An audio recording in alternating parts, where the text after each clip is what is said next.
नमस्कार दोस्तों, जय जगन्नाथ। मैं उड़ीसा से सुबीर कुमार नायक और मैं आपको उड़ीसा के आपने उड़ीसा के बारे में बहुत कुछ सुना होगा। पुरी जगन्नाथ मंदिर, Bhubaneswar as a sports city बन गया है, एक नया हब बन रहा है और बहुत सारी चीज़ें उड़ीसा में हैं जो बहुत सीक्रेट है। आपने शायद उसे एक्सप्लोर किया होगा। लेकिन उड़ीसा की राजनीति भी बहुत मज़ेदार है, ठीक है? बहुत ही उत्सुक बनाने वाला राजनीति है। आपने हमारे जो पूर्वतन सीएम थे, चीफ मिनिस्टर थे नवीन पटनायक, उनके बारे में अक्सर सुना होगा।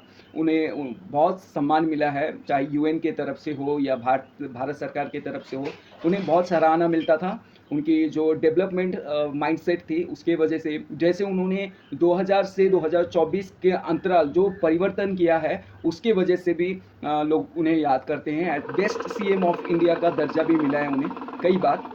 तो नवीन पटनायक एज ए सीएम अपने टेन्योर में उन्होंने जितना काम किया है उसको लोग हमेशा अप्रिशिएट करते हैं।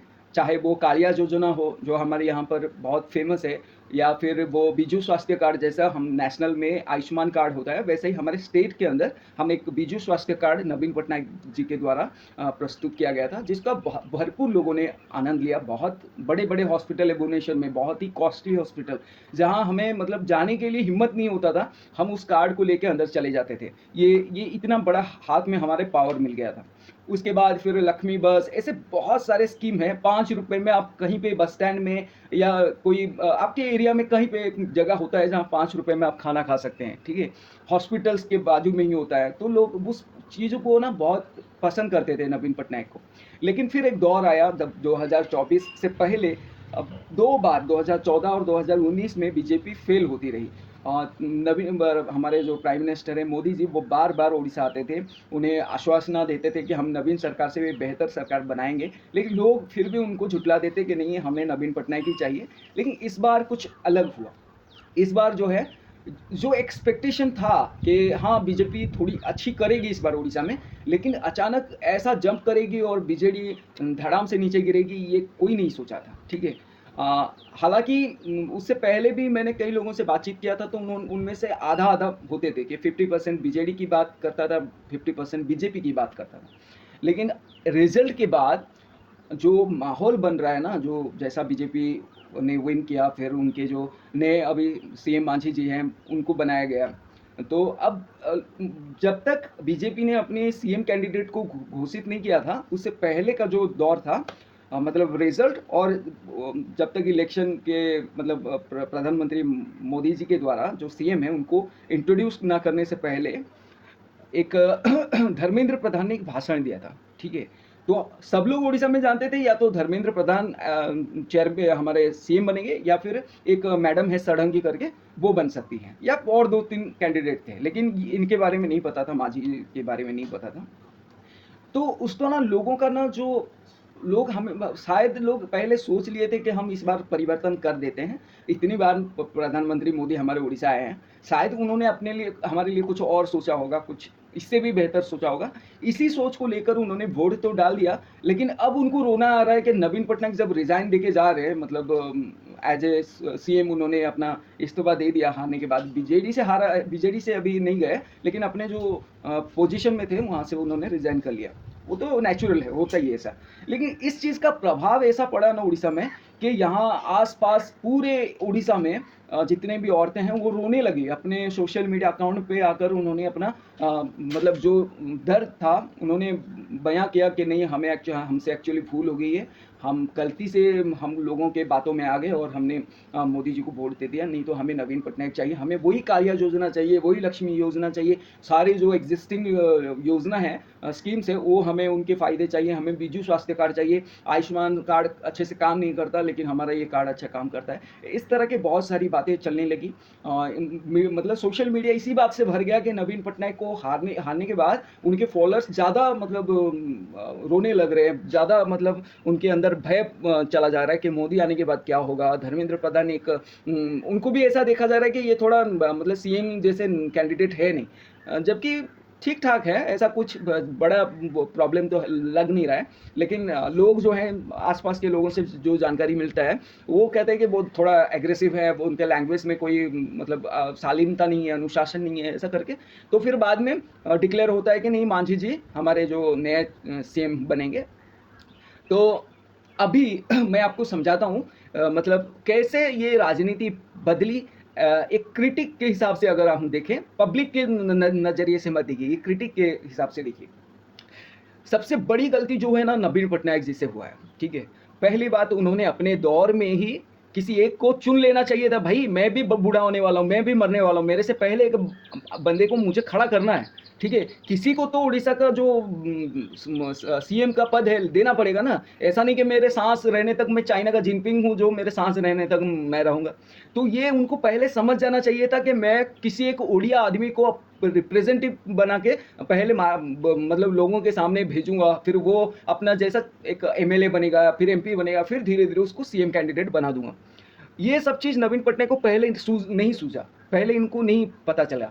बाद में जब वो चीज़ खाली रही ना, वो पद खाली रहा, तो एक जो तमिल के एक मतलब तमिल ओरिजिन है, लेकिन लेकिन वो उड़ीसा में बहुत साल रह चुके हैं, यहाँ पर पढ़ाई भी की शायद, यहाँ पर जिनको शादी भी की वो भी उड़िया हैं। ऐसा लोगों का मानना है कि क्योंकि वो तमिलनाडु से है, वो हमारे उड़ीसा के लोगों के बारे में कैसे क्या पता करेगा, और वो सारे टेंडर जो है वो बाहर के लोगों को देगा, तेलुगु तमिल लोगों को देगा। हालांकि आपको पता नहीं है कि एक तमिल आदमी कभी तेलुगु को पसंद नहीं करता, ठीक है, इतना पसंद नहीं करता जितना हम लोग बंगाली को करते हैं, ठीक है। तो कभी भी ऐसा जो सोच है ये गलत है। तमिल और तेलुगु, कन्नड़ा, मलयालम, ये चारों एकदम डिफरेंट लैंग्वेज है, कोई किसी की लैंग्वेज को नहीं समझता। हमारे इधर ऐसा समझते हैं कि नहीं, वो शायद मिल जाते होंगे, लेकिन ठीक है।